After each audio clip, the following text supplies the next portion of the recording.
Team competition provides a very unique aspect, in my opinion. This morning we had the team declared pilot declared goal, and there's a variety of other tasks that we do. One of my favorites that we do is tic-tac-toe, and in my mind that requires a lot of communication in thinking outside the box on how you can talk to somebody, because not everybody's now flying for a center point. You're flying for a different square, and the biggest love I have for it is the communication you get with everybody. And it's not that communication doesn't exist at an individual challenge, and more of an individual task. We communicate, or we clear with each other for clearances of going up and down, and maybe getting wind data. But here you're really challenged to talk to the other pilot and say, all right, I'm in square B1, you need to go for C2 or whatever needs be. I sometimes get asked, why would I do this, or why do I do this, and what's in it for me? And I've been very fortunate. I've had some very good finishes in both national and international competitions. But I have yet to sit through one of these pilot briefings with two other pilots and not learn something, and not come away with a new aspect and a new way of looking at a problem, or looking how to fly a task, or even how to fly my balloon. The whole idea of, if I looked at it, my favorite radio station, WIIFM, what's in it for me is there is so much to learn. And regardless of the skill level of the pilots you're matched up with, it gives you a great opportunity to develop new skills and new strategies and tactics towards approaching problem solving.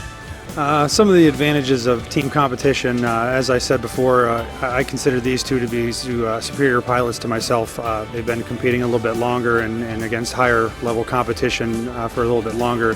So it's a big learning experience for me, and I can kind of see how they do things, how they work together with them, and see maybe things that I could do better, improve on, and likewise even to them. You're always learning.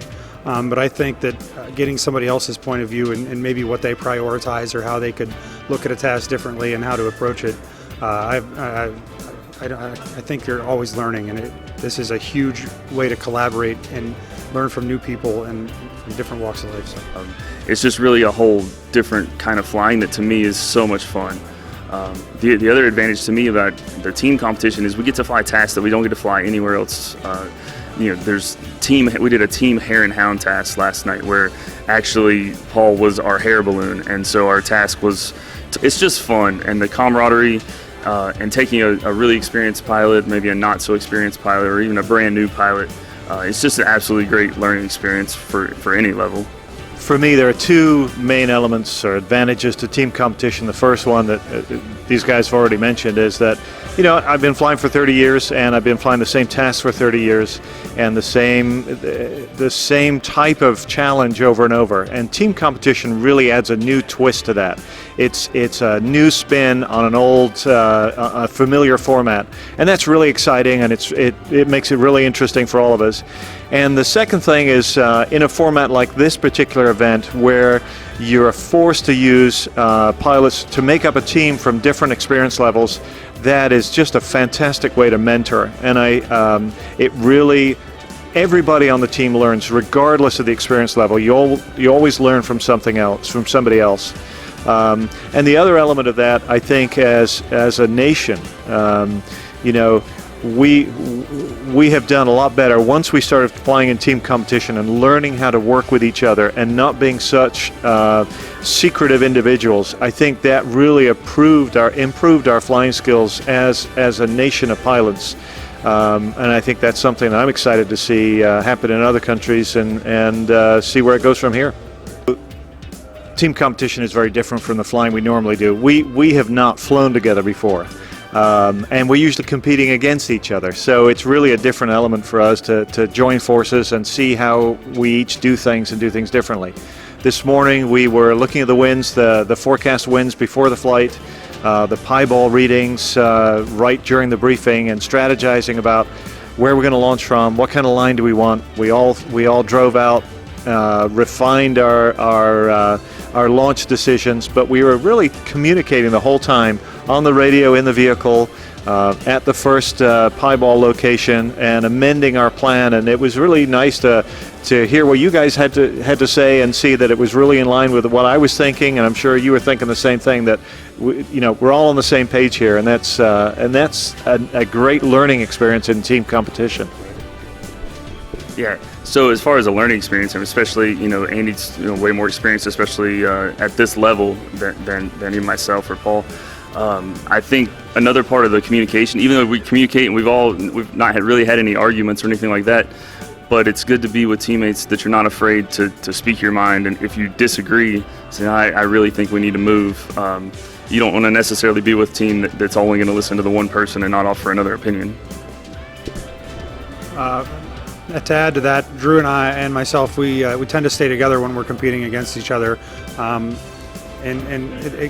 To follow up on what he said is we're constantly kind of contradicting each other and saying, well, I think this for this reason, I think that for that reason, and it's not arguing, it's collaborating together and seeing, what's the positives and the negatives of what we're going about, and I mean, we work really well together, and Andy fit right in like a glove this weekend, and as I said, we've never worked together, and I got some real good hopes for the future that we can continue this and keep it going. To me, there's nothing like team competition, right? I mean, when you're out flying on your own and competing individually, I think it's one thing.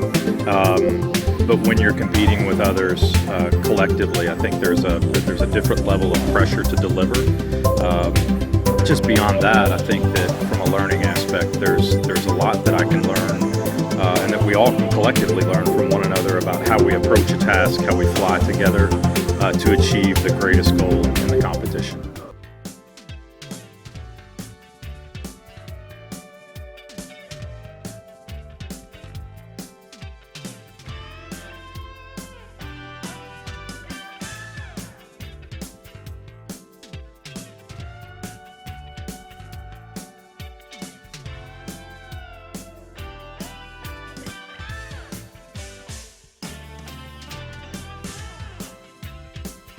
First segment of the video has the staff arriving at the Kent State University Conference Center.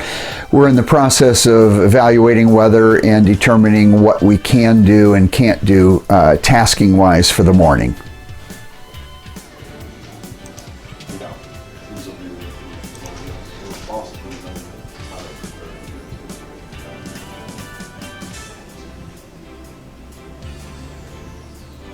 Okay, 60 meters is what we'll use for both. Copy that.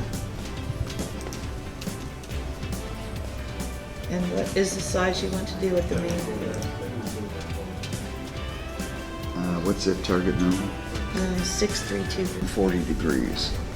So, where to put the target is the question.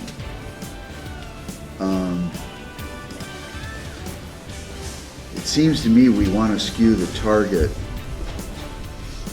a little bit towards this fence line. This is not a great, what's the surface direction? 108. Read you some coordinates. That's good. That helps.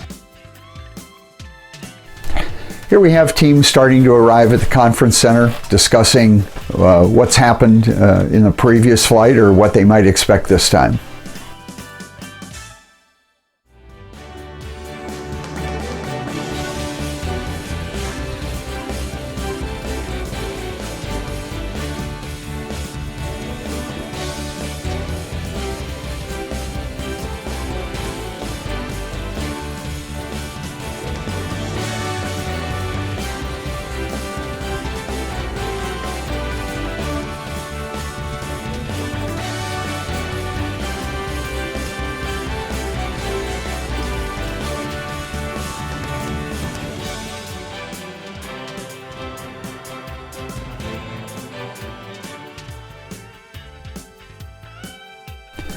The next step in the process in this video that we're trying to display here is the competitor's first view of the task sheet.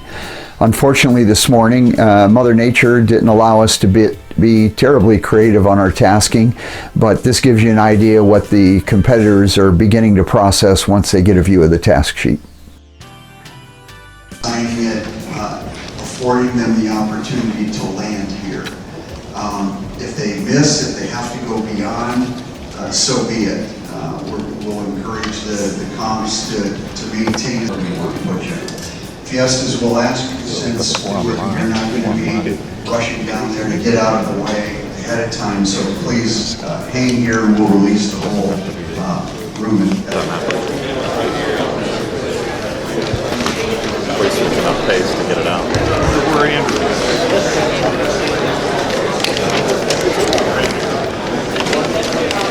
Well, you know, when we first get our task sheet in the morning, we take a look at it and try to figure out which parts of this are going to matter for a team, for an individual, how we're going to put all this together. And it takes a lot of collaboration with the other team members. As an example, today we were all required to declare a pilot declared goal and figure out the same one. So we all had to agree upon it, but yet share all that information. The other part that happens when we get that is that it's really good to have multiple sets of good pilot eyes on things like the weather information. So everybody was looking at the weather information and they had different perspectives based on what it was currently doing, based on what we thought it was going to be doing, especially with regard to the winds. And we all shared that information with each other and tried to come up with a strategy. So we had 3 tasks this morning. One was focused on a team task. The other 2 were more collaboration of working together, but our scores were not put together. Like we all had to be at the same area. We could split it up. So entering everything into the computer this morning, we all looked at the goals and the wind lines. Where do we want to put our team pilot declared goal? And the big conversation was this morning, do we want to fly it first or do we want to fly it in between the 2 tasks? And we elected as a team that we wanted to put it in between task 2 and 3. So we actually fly task 2 first, and then fly task 1, and then fly task 3.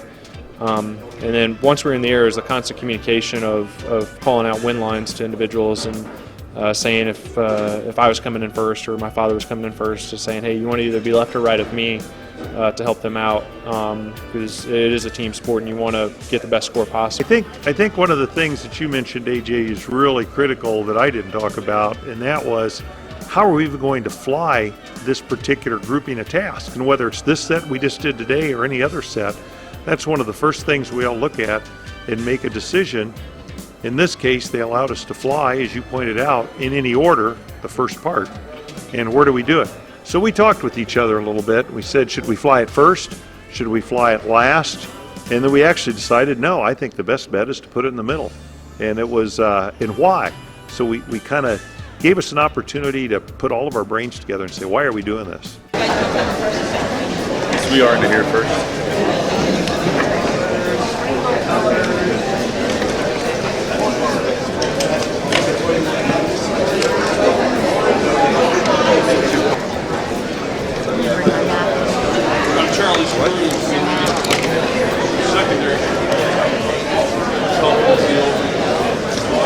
I would assume all the Fiestas have their task sheet also.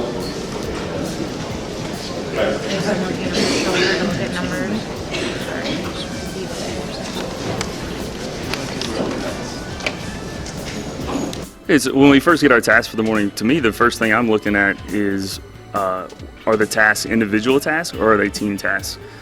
Because we do a mix. So some tasks is just like any other competition.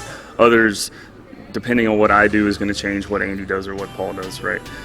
So this morning we had a Gordon Bennett task, just like any other competition, just an individual, throw it in the triangle. But the second task was a team maximum distance. So we're still basically trying to achieve the same result of throw the baggie in the far point of the triangle.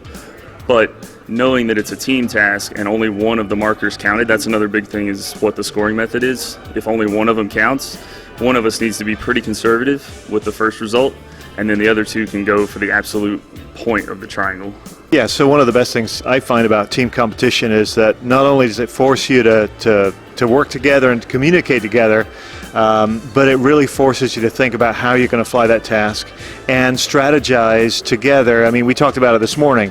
If the first one in, just go for a score. Unless you know you can nail the best result, just get a score and let the guys behind you come in and improve that score. And so team competition really forces you to think about that kind of thing, and that makes it kind of exciting. kind of a little bit different than how they do things. The first thing I do when I get there is I look at what the track is, and I'm looking for launch sites right away. What's going to work on my wind lines for each target and each task downwind. And I think it's kind of why we work well together. Is these guys, I consider them a lot better than me at the competition end of things. So as they're working on the tasks, I'm already kind of looking where we're going to go to start out. Honestly, I think another reason we work well together is we don't really have an order of what we fly. It's kind of who's ready goes, and we know to take our time a little bit. This portion of the video has clips from the actual task briefing, and you'll notice that we do go through an explanation of each task and what is expected from each of the team members. Team member. Team pilot declared goal must be declared before the launch of any team member. And 1K minimum, no max, from any other goals on the task data sheet. Let me read the task order. You can fly this task in any order. Marker color is not applicable. It's by track point. Marker drop is not applicable. All targets close at 8:30. The scoring area is the entire contest area. MMA is not applicable. And the scoring method used will be under Rule 14.3.1A, best to best scoring. This segment of the video shows the teams as they depart the conference center and head out looking for a launch site. A lot of it is going to look very familiar to you. What you'll notice different is that we've got 3 people working together toward the common goals, and they're discussing their strategy as they approach the task for the morning.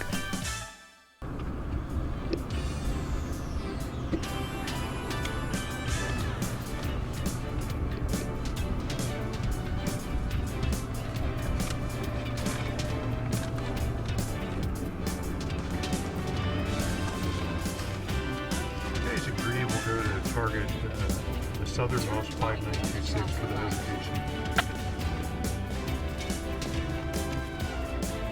I agree with the changing of wind and move on 49 degrees.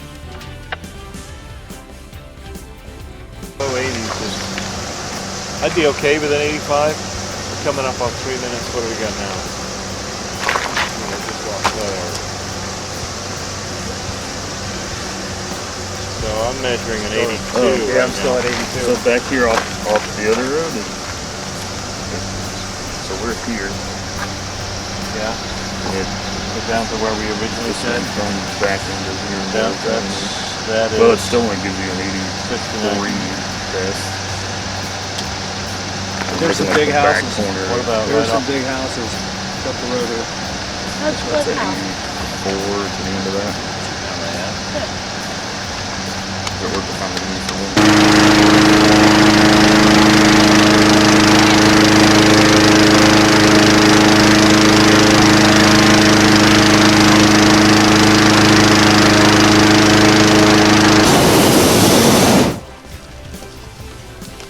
See you guys later. Go get them out.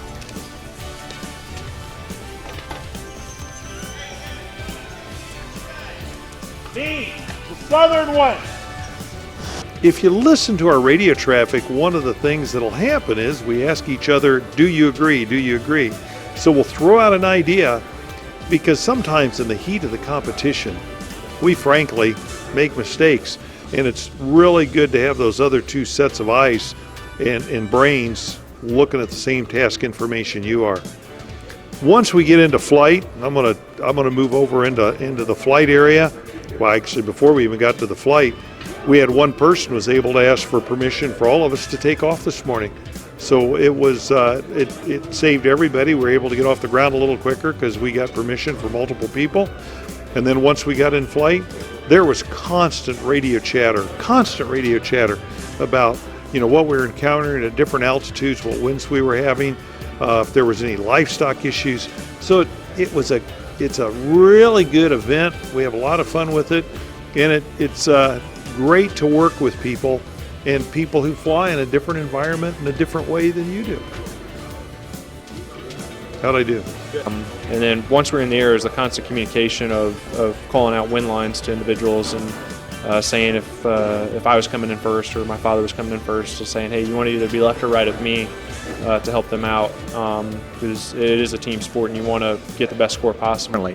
This morning we were looking at the winds, the forecast winds before the flight, the pi ball readings right during the briefing, and strategizing about where we're going to launch from, what kind of line do we want. We all drove out, refined our launch decisions, but we were really communicating the whole time on the radio, in the vehicle, at the first pi ball location, and amending our plan. And it was really nice to hear what you guys had to say and see that it was really in line with what I was thinking, and I'm sure you were thinking the same thing, that we're all on the same page here, and that's a great learning experience in team competition.